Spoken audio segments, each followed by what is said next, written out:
Welcome to the Let's Get It podcast. My name is Jim Ellie. And I'm Sam Sexton. This podcast started because Sam and I have been creating content and learning what feels like millions of different programs and skills that help to create better, more professional content for our own businesses. And we wanted to start this podcast because we know many other creative individuals, and sometimes it feels like you're alone as a creative. Mm-hmm. And when we discovered that we were both like really into the creative experience and how supplementary we are for each other in that way, it was like, dude, we need to talk about this in real life. And then we started talking, and almost every conversation we have becomes, I'm learning so much from you. You're learning hopefully a lot from me. Mm-hmm. And then we're like, not only should we talk about this, but hopefully we can get other people on this podcast and just discuss the, creative process. Definitely. I think like the past month or two or however long we've been creating together has been the most motivating 2 months like of my life, where I've been like, wow, I'm meant to do this. Especially because if you guys are listening to this right now, as of July 1st, or whatever. I think it is July 1st. It's July 1st today. So as of today, the United States currently is experiencing a pandemic, and life is a lot different than what it was a few months ago. And as a result, the creative, like our life structure, and you were in school. Yeah. And then it's like, well, I'm in school kind of, but I'm also really good at doing stuff that I'm not learning about in school at all, and stuff that I don't really care about that much. But I mean, I really like this. Let's go with that. I really like this. Yeah.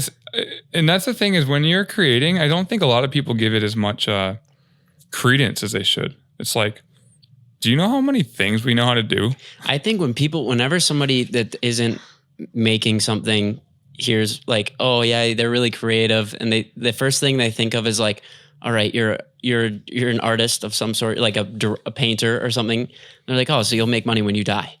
That's when you're. Yeah. So they think it's like, there's not as much validity to it in the real world, and I think that that's completely untrue. Not only because I think it, but because if it weren't for being as creative as I am and learning all these different skills that have helped the business that I work for, Reactive Training Systems, by the way, if you're into powerlifting, that's the other company that I work with. And the content that we've created has generated thousands of dollars throughout the years, hundreds of thousands of dollars. And if it weren't for that content, if it weren't for the quality, if it weren't for the skill set that I've acquired in the last 5.5 years working with them, we wouldn't be where we are right now as a company. Yeah. And that's like such a small niche of a company.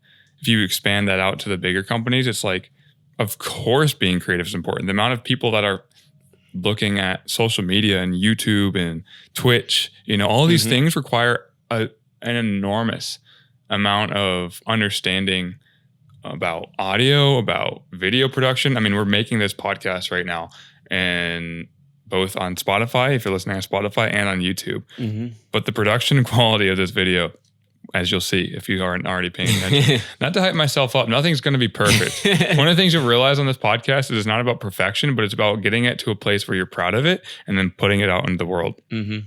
And like the skills that I learned to get to this point required mentorship and training and trial and error and making a lot of mistakes, but also having a really supportive boss.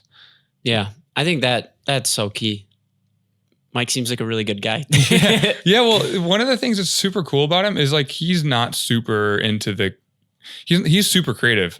Mm-hmm. Actually, I think everyone's creative. They just got to find the medium. We'll talk about that later. Yeah. But he's really creative in a way that isn't similar to me, but is very useful. I'm really into like video editing and video production and making people look good and sound good.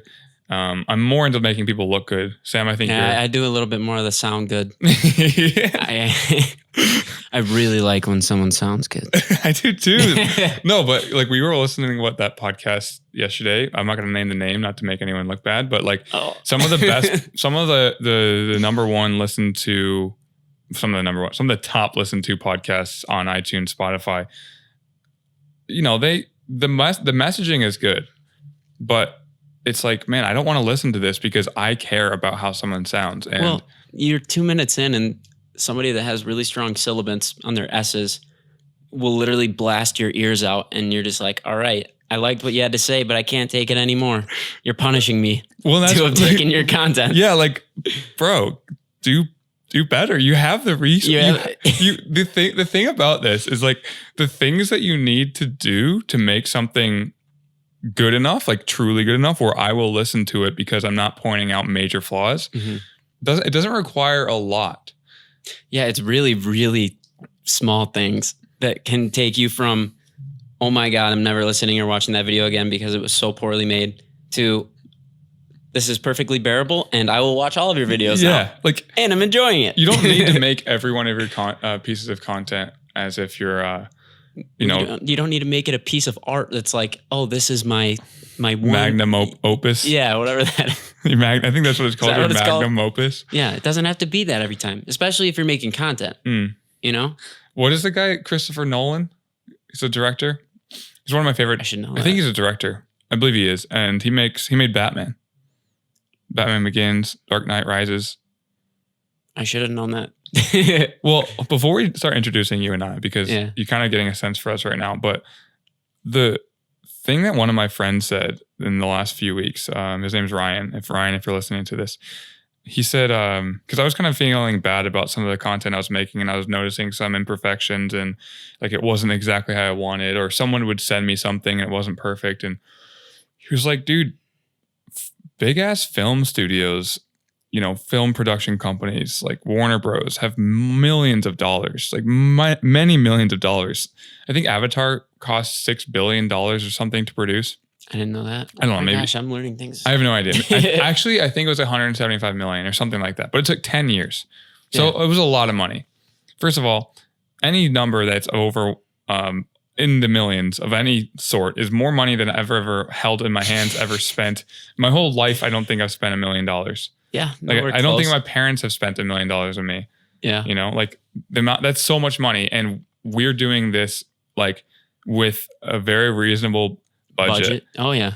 And you guys can tell us I would say it's pretty damn good. I haven't even edited it yet, but I'm just certain it's good. Me too. Like you guys might notice something. It's like, wow. The only thing I'm nervous about is the movie that's going on upstairs. Right. Because if you guys can hear the movie upstairs, we're hoping you shouldn't be able to after I'm done editing. Yeah. Because our equipment is so good that there's so many things we can go to in this direction. But what I wanted to say was they have so many millions of dollars and they still make movies that are bad. Like you're going to watch it. Like they're not going to make something that you watch and you're like, I can't hear this properly. They're not going to mess up like the audio. Have you ever watched a movie where they mess up audio?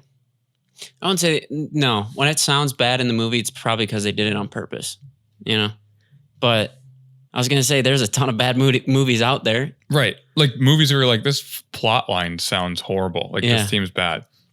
But that's where like the most important thing. Well, hold on.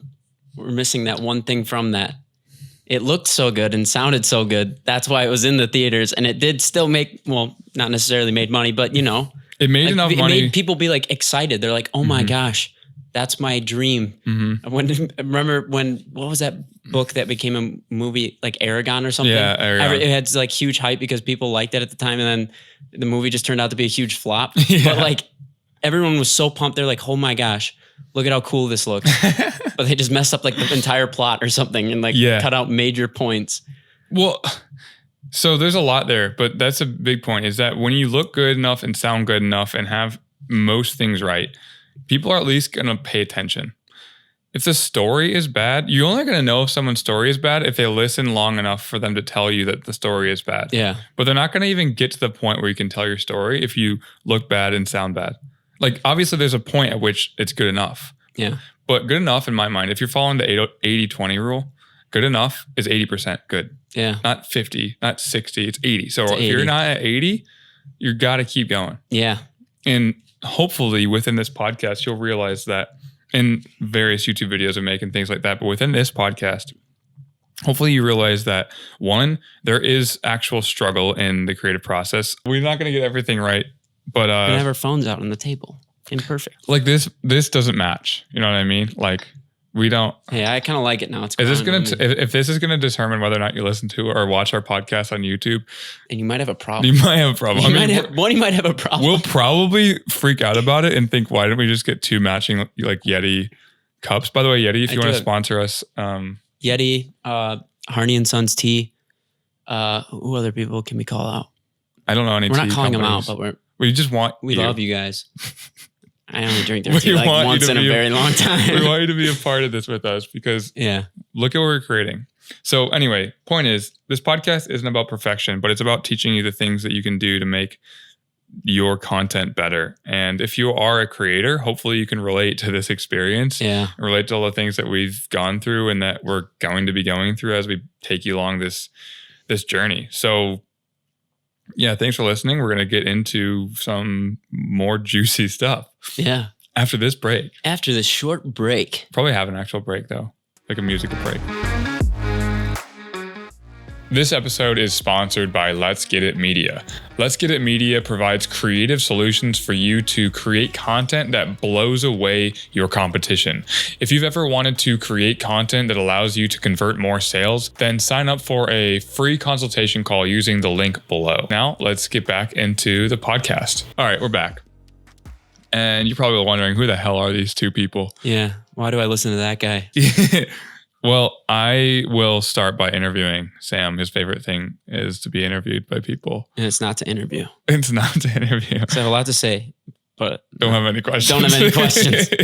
I just believe. I don't even think twice. I trust everybody. And I know they're doing the right thing on purpose.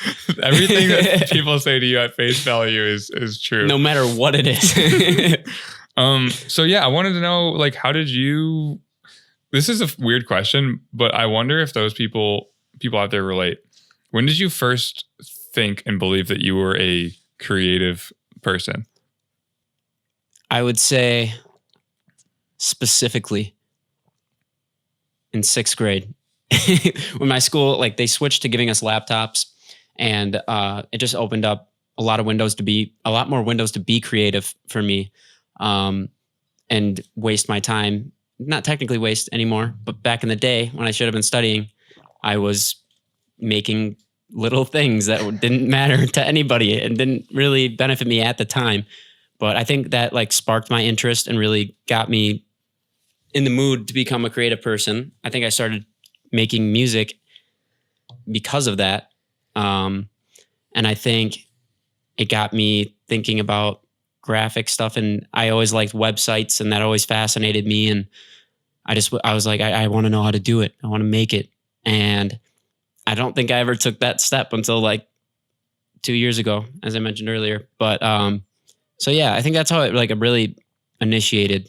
What was like the first program that you used? That was like, oh, this is where this makes things. Musically, GarageBand was the first, which is kind of weird for people that are in music because it's always, you'll always hear them say like FL Studio or something. People start out with FL Studio? Really? Or wait, no. What's the... Isn't FL Studio like... No, it's wrong one. Yeah, you're right. I said the wrong one. It's Pro Tools? Yeah. That's what people start out with? What's the one people start out with? I'm pretty sure everyone starts out with GarageBand. No, because they don't have Macs. Oh, it's a PC one. Yeah, it's a PC one. Oh, why am I... This is why I don't know. Is because I used to be a Mac. like in the YouTube if you are a YouTube... If you are... Like it if you use Mac, and dislike it if you use PC. No, just Don't like do it. that. Either way, like it, but comment which one you use. We're actually curious. Yeah. Because there's I feel like that starts the creative process too. Because if you are a PC user, all the tools you learn keep you in the PC world. Yeah. Unless you are willing to learn a new software. Yeah. I think, and I use Mac literally since I was in kindergarten till this year. I switched to PC. I haven't been making any music on PC yet, which because I just don't have a lot of my like plugins and stuff, but I'm already loving it a lot more. But at the same time, I think Mac can like, they have a lot of programs that can get you started very well and Quickly. that aren't necessarily bad. Like they have a lot of good stuff on there. But I was going to say graphically, Keynote, the off-brand PowerPoint, I used to make some pretty sweet animations in there. Oh yeah, you were saying. I was talking to you about that one time. Yeah, like how you started out with making graphics there. I like one of my favorite. So what I would do is I'd go frame by frame. Like I'd create a new slide, copy paste, move something ever so slightly. So it's like a stop motion basically. And I used to make like PowerPoints that had like 10,000 slides, and it would be like a full like story that was awful. But I remember that's the first thing that got me into like animation and got me really interested in it. And I was like, Mom, I love animation. Let me do it. And she's just like, Sam, you're so dumb. Don't do that. No, Really? I'm kidding. She didn't. Did she say something No, like but that? she was just like, she didn't care. Yeah, like parents. I'd be like, don't- let me show you. And then she's just like, what are you doing during Yeah. school when you're supposed to be learning? Yeah, And parents I'm like, don't oh, really I care. should never show you that again. They're not as encouraging of creative stuff though. Well, yeah, they want you to be a doctor Yeah, or a lawyer. something stable, Yeah. something that guarantees benefits, or in their mind does. Something that gets you out of the Even basement. if the actual risk involved in going through that process isn't as stable as the job itself. Yes.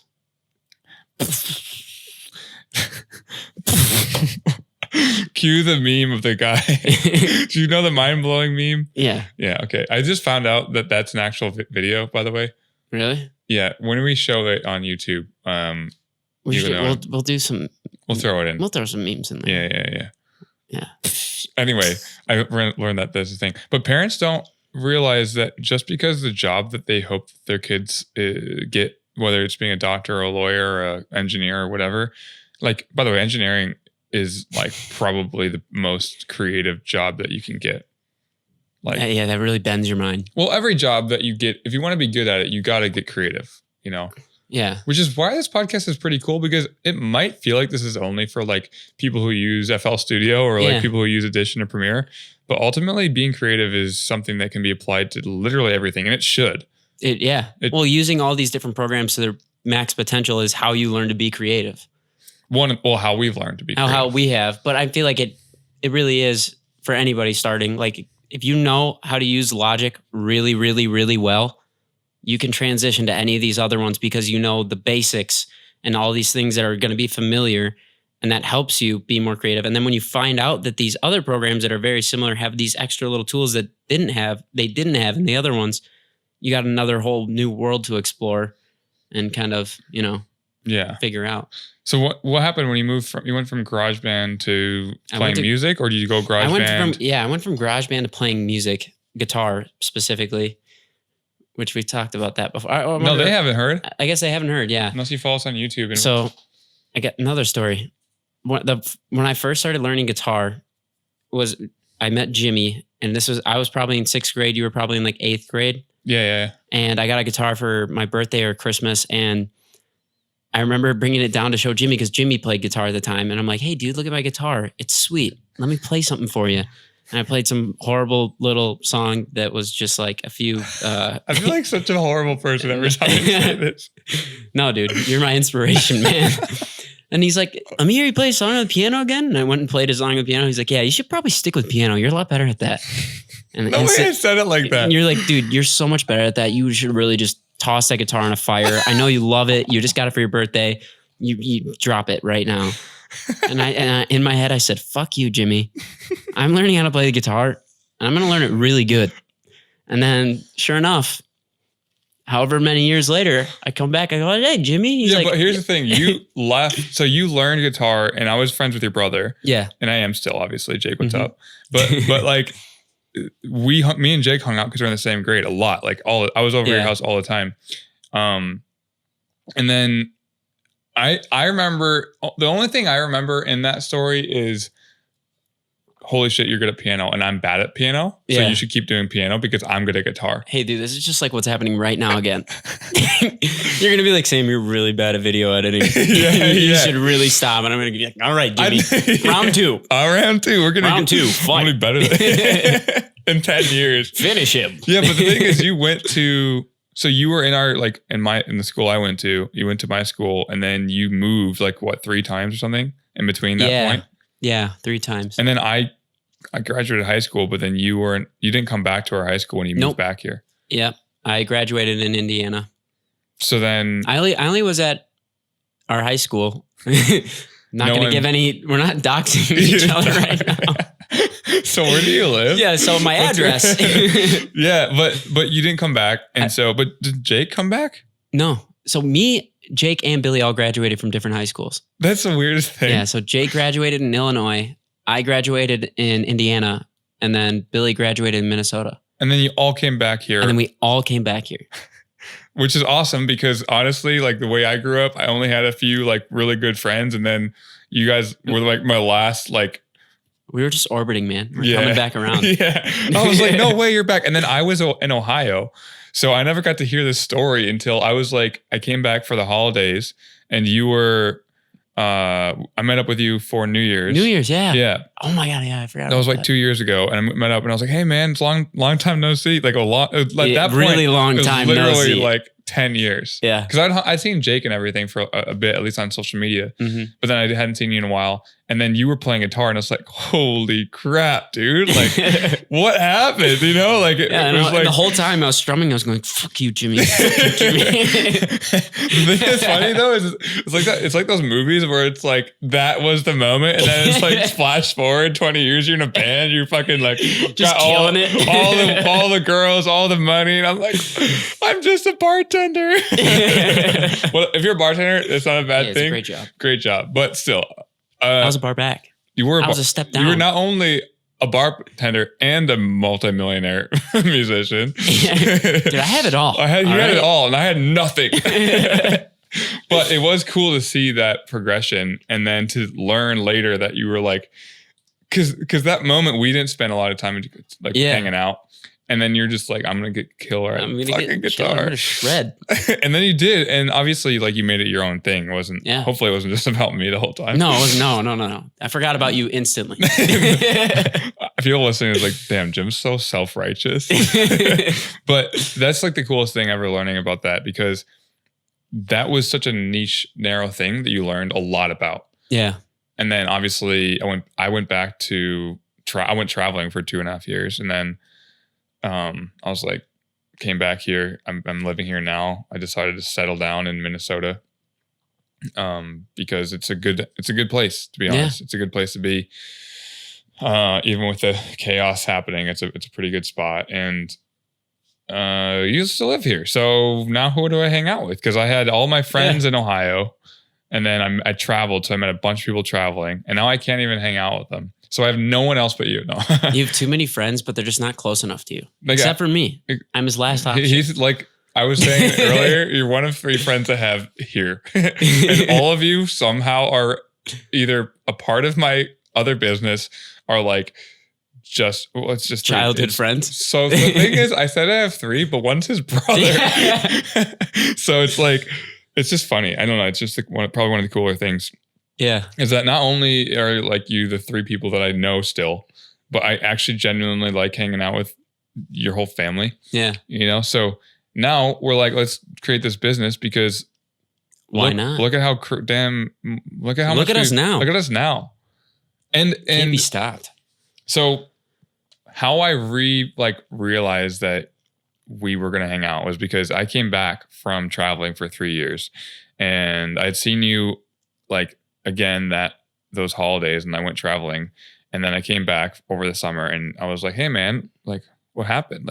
You had lost what, 70 pounds? Not 7. I lost 50 pounds. 50 pounds. 50 pounds in 6 months. And I was like, what, are you okay? And you're like, oh yeah, well, yeah, things were pretty bleak. So what happened was, one day I was feeling super itchy. I had stomach pain, a bunch of weird things.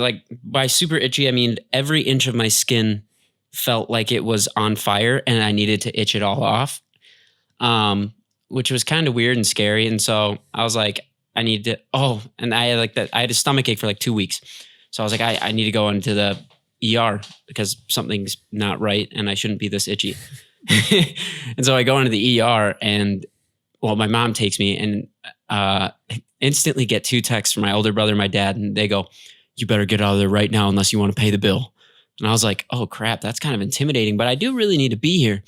And then the biggest doctor I've ever seen in the world walks into the room, and I've never seen him do it like in the more comically way where he just pulls this glove on and snaps it.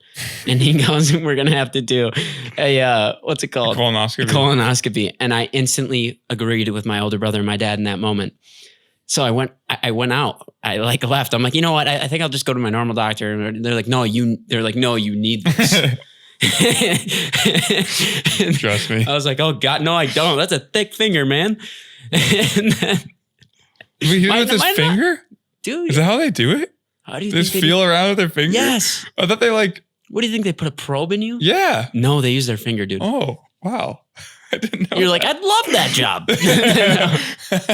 Shove a probe up your ass. I did think that. I didn't know that they were that skilled with their finger pointers. Well, yeah, they got to feel around. They got to feel like. Because they're looking for polyps it's and a feeling stuff. thing. They close their eyes and go, oh, yeah, there's something wrong there. But okay, hold on. We're getting a little off track. So I left and was itchy for like another week and basically like curling up, and I'm like, I'm dying. I have my doctor's appointments in 2 days. I can survive. So I made it another 2 days after like a week or whatever. And I was like, so you left the hospital? I left the hospital. Oh, yeah. I was like, no, you need to. And you're like, no, I need to leave. No, I was like, I'm not getting penetrated by you. Mm-hmm. And then so I went to the doctor. I went to my normal doctor, and we did some tests. We did an MRI and a what's it called? Ultrasound, the baby one. They put jelly on my stomach. It was a weird feeling. And they come back and they're like, my doctor's like, so your pancreas seems to have a mass in it. We're pretty sure it's a tumor. Yeah. And that's like how she said it. What? That's how she sounded too. I'm pretty impressed by myself. That was a good one. I kind of felt like you were the doctor. She just said it straight face, didn't say anything else. And I'm like thinking in my head, I'm like, all right, so a tumor in the pancreas, I'm pretty sure that's a bad one. And then my mom's sitting next to me and she did like, after like 5 seconds, she goes, oh my God. Like she's like instantly bawling her eyes out thinking that like I'm Janice from Friends. Uh-oh. Do you not know this reference? I don't watch Friends. Oh, it's okay. I mean, it's not. Don't hate me. Message him in the comments and tell him how you feel about that. Yeah.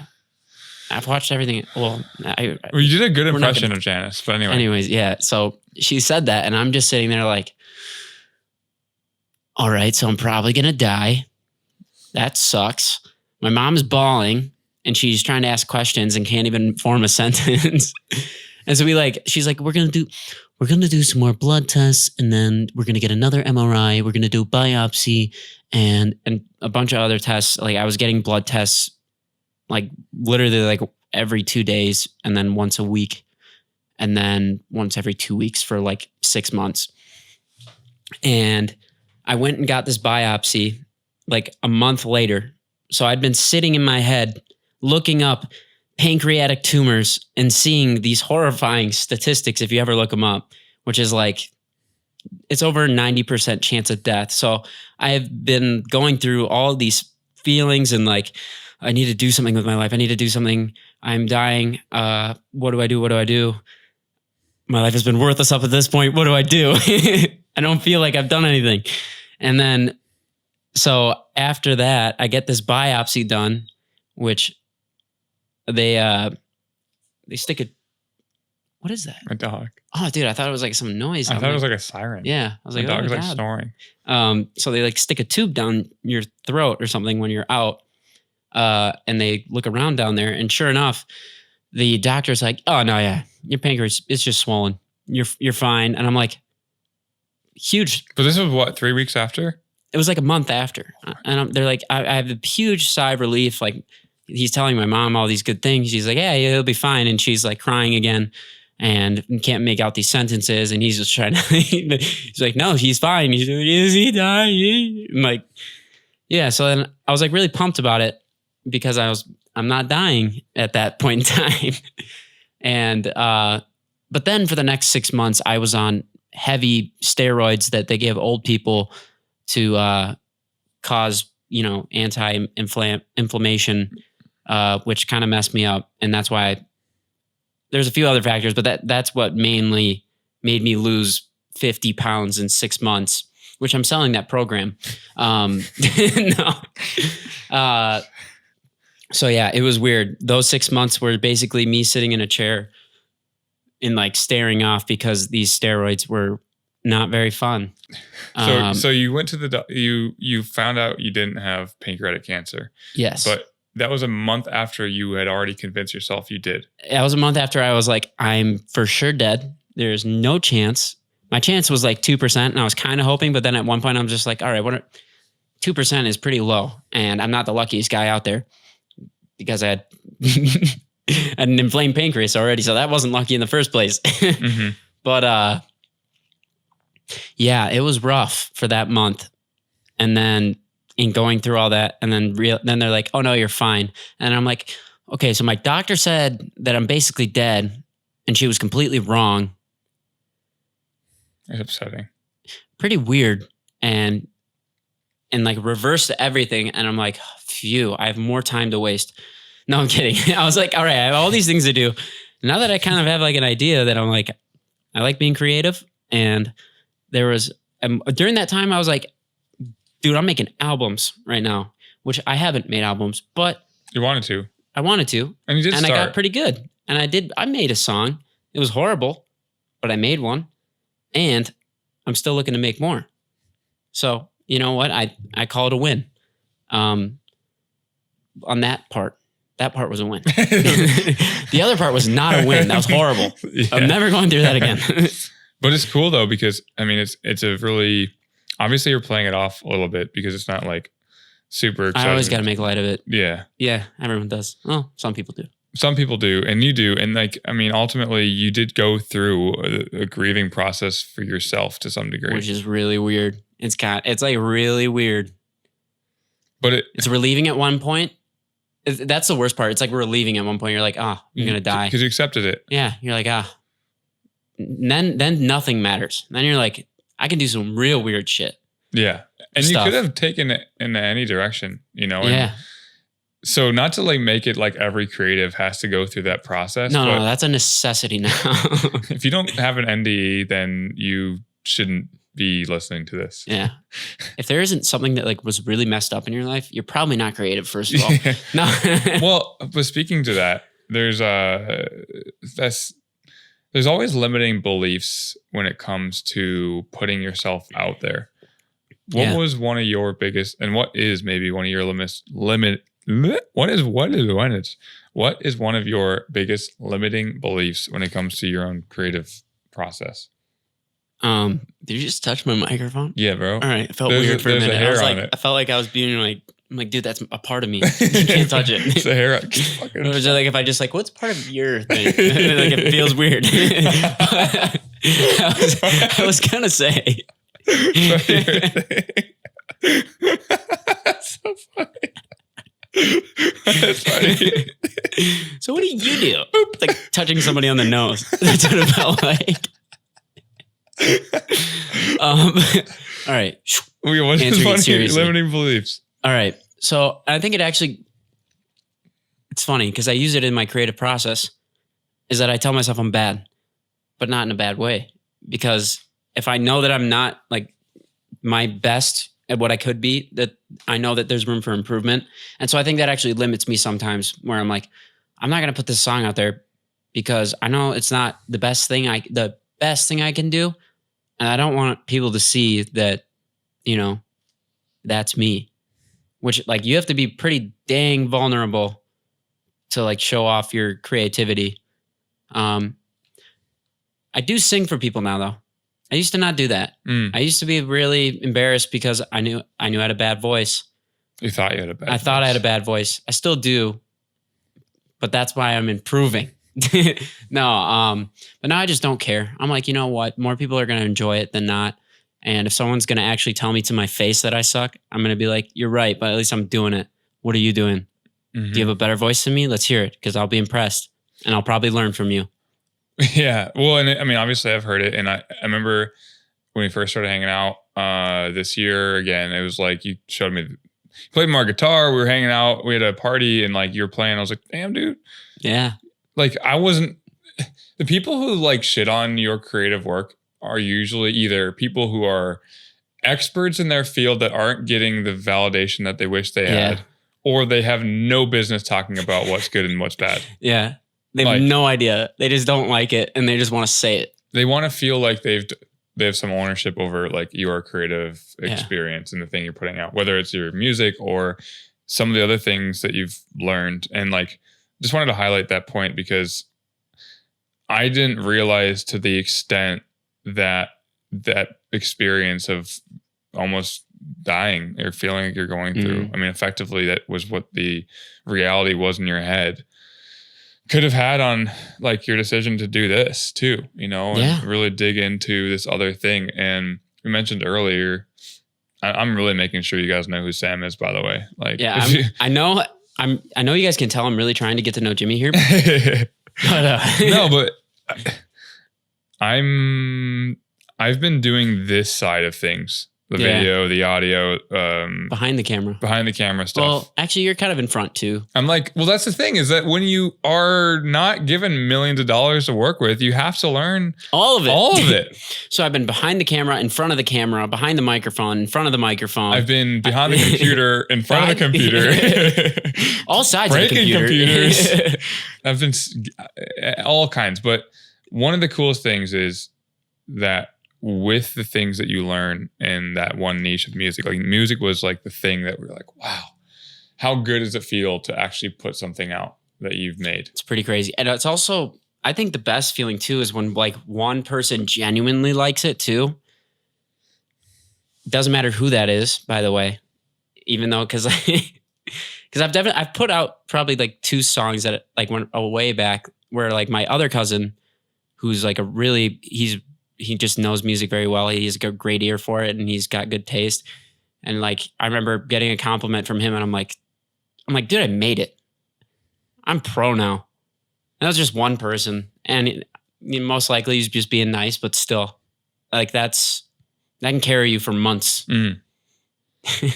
Yeah. I mean, especially if you've like never had that before. And if you're hiding your self, I guess, because ultimately when you don't put out the things you're creating, you're hiding a part of yourself because of the energy required for a lot of things that we're proud of. Like we all have some level of standard that we're okay with, that we hold ourselves up to. Yeah.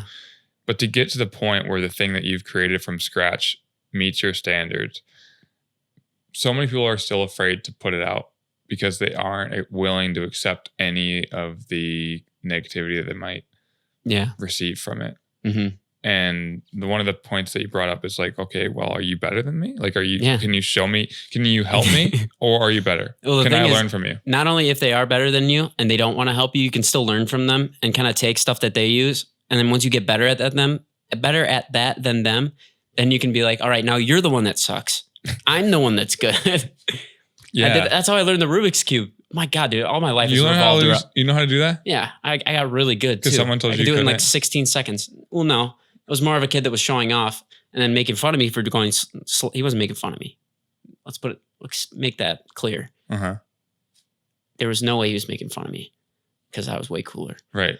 Of course. And he was showing off the Rubik's Cube. You couldn't which you have- can't really be that cool. How when you're cool showing are off. you showing off? Unless you're in Anyways, second though. grade, then it's pretty cool. But it was very low key where he was, obviously showing it off and I was trying to do mine. And I was like, all right, well, for the next 48 hours, I'm going to get really good at it, to the point where I was doing it in like 16 seconds. And then this was also very young, like 7th grade, actually, or 8th grade. Like every time I see somebody that's better at something than me, I get the urge to want to get better than them by learning what they're doing good and then figuring out how to, how to get that leverage to beat them at what they're doing. Which is my, it's weird because I feel competitive in a creative sense. You're kind of like Kirby. That's a great reference. Serious? Yeah. You're like, hey, I'm your friend. Consumed and powers stolen. Hey, I'm your friend. Let me just completely. And I want I'm now better. You are lesser than me. Because he spits him out. Yeah. Kirby gives him back. And now he's Kirby plus. Now he's Kirby plus Fox. That's a really weird way to put it. But yeah, it makes sense. I mean. But it's cool. It is cool. Like when you can steal the good stuff from the people that you look up to or that intimidate you or that are more competitive than you. And it's not even about being better than them. It's about being better than you were before that. Yeah. Like, I know that that's how it is. If you're showing improvement, I mean. Because you're never, even if you were better, like, it's not that it makes you feel good that you're better than them. I mean, maybe to some degree, but like. No. At like 1 point, maybe. Within like a fraction of a second, once you're better than them at that, I mean, just like, all right, now I just have to find the next place to go up. And if you're trying to determine. Which is kind of like selfish. Well, but, it's like if you're trying to determine if you're good enough by comparing yourself to the person that you learned from or you stole from or whatever, it's kind of weird. It is a little weird. Like, you're never going to get that. And I mean, they're not going to give this is the way I look at it. I mean, and this is how my learning process developed when I started with guitar and these other little things that I got really good at was you start by imitating somebody or emulating them, whatever it may be. Like, let's say your favorite band is Tame Impala and you want to learn how to play that one song that the less I know, the better. And you want to get good at, you're going to copy them. Like, or you hit them, it's him. You're going to copy him. You're going to do the bass line the exact same way over and over and over and over again. And then at one point, you've got the repetition down so perfectly that you get to the next stage of where you can, improvise from it. Yeah. And then that's what it doesn't make you better than Tame Impala because Tame Impala is great, but you learn something new and you can build on it and show that you understand it. Yeah. And I think that's one of the coolest things is that going from not understanding how something works to having not only the understanding of how it works, but how to use it to your advantage and to create the thing that you want to create. Mm-hmm. And you'll learn about more of that experience in many different episodes, hopefully. But what are you working on now? What's the something that you're interested in right now? Well, the something that I'm interested in right now is behind us called Let's Get It. Because we're getting after it and we're getting it. That sounded really, we're getting really good at editing. All right. That's what we're getting. And that has given me new life to my inspiration and motivation to be able to learn more about all these different editing software and making things look better. That's my very first attempt ever using Adobe Illustrator. You literally learned that in 4 hours. And I was like, 4 hours. I was like, hey, Sam, can you make it neon? Yeah. You're like, can you make it neon? I'm like, sure. No idea what I was doing. I see like this thing called Outer Glow. And I'm like, that'll probably make it look neon. Maybe if I take out the inside of the letters, just leave the stoke or whatever it's called, stroke, it'll look like it's the white part of the light. Sure enough, it did. I think I remember saying somewhere that I like typed into like a text editor and I just not text editor, but a little text box and just typed in LE. I actually didn't do that. I actually built those letters from scratch, by the way. Oh, you did? Which isn't super impressive to everybody out there that knows Adobe Illustrator, but it took me forever. From going to not knowing anything to that's the thing is some of these things that are simple do take a lot of like upfront time. Oh yeah. But that's also like, if you're just looking how to do a process and you look at it and you know how to do it and whatever you do it, repeating something different or learning from that, you're not going to get the same experience out of, all right, I'm going to sit down here. I'm going to guess and check. I'm going to look for a little bit of advice and then I'm going to just make this thing my own, which is what I did. I just looked up like how to make shapes. I got inspiration from like 1,000 different fonts that I looked at thinking, I'm like, oh, I got to find the right font for the L and the E. And then I was like, screw it. There aren't any good fonts. I'm going to make my own because I'm sick of this.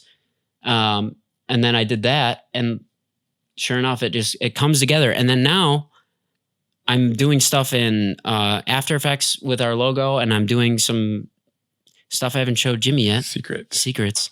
And it still pertains. everything that I learned in Illustrator now is pertaining to After Effects. Mm-hmm.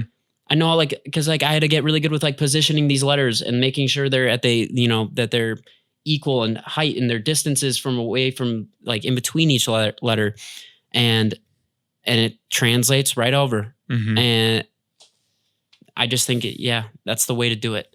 If you're imitating to a point where, and that just reminds me so much of that's why people hate those Wonderwall guys.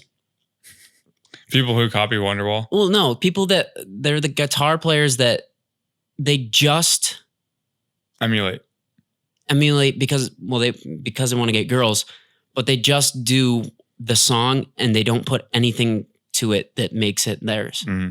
It might as well, I don't even know who sings Wonderwall. It might as well be the guy singing Oasis. It might as well be Oasis, you know? Whereas like, then you ask them the person, whoever, they're like, all right, put your own twist on it. And you're like, no, I just know how to play this really, really well. Mm-hmm. And it doesn't make it fun. It's not creative.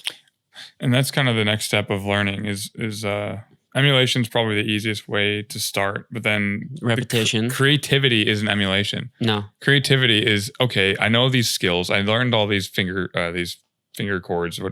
These chords. All these, I don't want to say it, but yeah. All the chords and all the finger picking and stuff like that. Not finger picking, but you learn the chords, the scales and stuff like that. And then you have the basics down and you've repeated them so many times over and over and over and over and over again. And now it's time to make it yours. And now you make it yours. You know, these scales. Oh, what sounds good now? Throw another note on there, mm-hmm. Spice it up a little bit, do something crazy. And obviously we're talking about Sam and his specialties, or at least his first love with creativity has been music. So that's why we have all of these. I have we're going to have a lot of music references. Yeah. And I'm not even that great, but it's like, you do something long enough.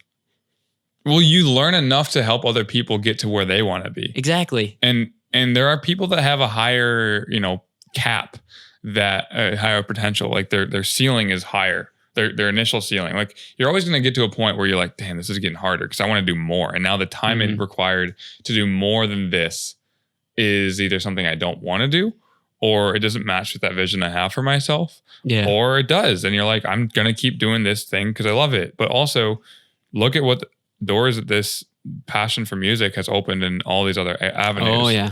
And like ultimately, we've helped many businesses improve their processes. You've helped me personally bring in more revenue for my company, for our company, because of the skills you learned from the niche that you had within music, and then transfer that into all these other things that are super applicable.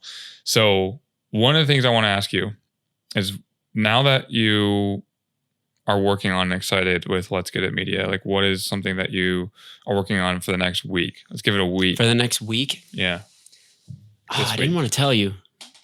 You're gonna know. Because I wanted to show you. I wanted it to be a big surprise. Well, okay, we'll tell you. But I'm gonna tell you. Oh, okay. Because now I want this surprise to be real. Okay. Well, you probably have shown me by the time this launches. Yeah, I'll show you by then. Okay. But so what I'm working on right now is our YouTube intro. And by the way, you learned Adobe After Effects like 2 days ago. Yeah, and I'm using all Adobe After Effects. When I first imported the logo, I had the L and the E together, and I'm like, all right, this is kind of everything I do in After Effects now is just on the L and the E. So then I had to go and split the L and the E, and I'm like, all right, well then now I got to add our whole name so that you can see that too. And then all of a sudden now I've got 3 new variables to work with. Then I'm like, oh boy, this is so much more fun now because I just didn't have that much. And now I watched maybe 2 or 3 videos and it gave me hundreds of ideas and made me realize I can do some really cool stuff very easily and make it look very professional. Yeah. That's pretty freaking cool. I'm excited to see it. But by the time you guys listen to this, I'll have seen it, or we'll throw it up on the screen. Actually, it'll probably be in the intro of this YouTube video. Probably. I'm assuming. I don't know. I hope I'll be done. I think I'll be done by then. Yeah. Well, obviously no pressure, but if you do. This is the one bad part I actually wanted to talk about my creative process, is that I get so hyper focused and obsessed with something once I start it that I won't sleep for nights, where I'm like, I need to get this finished and I want it to be really cool. And then hopefully people will like it. But it's also a good thing because I learn extremely fast.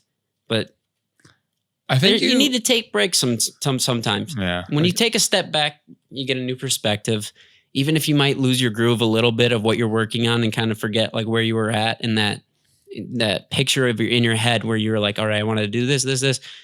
It's still nice to get a fresh pair of eyes and, look back at it. Yeah. Yeah. Well, I think it's a good place to switch up. Conclude this part, at least, of the podcast. If you guys have any questions for Sam, let him know in the comments on YouTube. If you're listening to this on Spotify, thank you. But go to our YouTube channel and go check this out. Or you can follow us on Instagram at Let's Get It Media. Yeah. Send us a DM, or we might post this up on Instagram. I think we're going to change our email to the contact page on there. I don't want to get emails from them. You don't email us. Don't email us. That's unless you're a business. And even if you are a business, send us a message on Instagram first. You can email us and we might look at it, but like send us a DM, dude. We're on Instagram. We're young. We're millennials. I have like 17 emails too. I have so many emails. Yeah.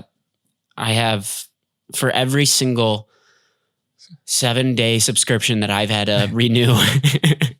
I have hundreds. By the way, Adobe, if you are following us and you would like to offer us a subscription, we will plug the crap out of your content. We love using Adobe already, but we will plug it. Yeah. God, plug it. Weird saying. Plug it. Did you just? I wish it was bigger. Can you guys see on here? I can see it. God. Speaking powerlifters. Speaking of, what a fucking outro, am I right? You're just constantly like, it's like a waveform to your voice. You're just like, it's like. Thank you for listening to this episode of the Let's Get It podcast with Sam and Jim. We hope you enjoyed listening and hearing about Sam's story. If you are interested in more information, more content from Let's Get It, you can follow us on YouTube at Let's Get It. You can follow us on Instagram at Let's Get It Media. And you can shoot us a DM on either of those places. If you enjoyed this, please hit like and subscribe. Press the notification bell on the top right, I think it is on YouTube. Yeah. So you're notified every time we post a video, a piece of content, something that can ultimately help you create better content for your business and lead to more sales. If you have any questions about any software or any applications from Adobe Audition, the majority of the Adobe products, Audition, Premiere, After Effects, Illustrator. There's a lot more. Those are the ones we mainly use. DaVinci Resolve or Lightroom and or Capture One. Send us a message. We'll probably be able to help you, and we will definitely get to you. If we can't help you, we'll learn how to do it, and then we'll help you. We will. That'll be really fun for us. Like challenge us to learn something. Exactly. Unless it doesn't help us push past. Unless that question is something that gets us from 80 to 100, we're just trying to get to 80, bro. All right, we're just trying to get to 80. We're trying to get your stuff out. Let us get to 80. We need to get to 80. You get that extra 20. We'll get to 80. Right. We'll get you to 80 so you can start producing it. And then if you want to obsess over any particular subject, we can help you with that. But ultimately, we're going to get your content out there so people can enjoy it and listen to it and ultimately pay you for the services that and the products that you offer. Yeah. Cool. Talk to you in the next. See you in the next one. Thanks for...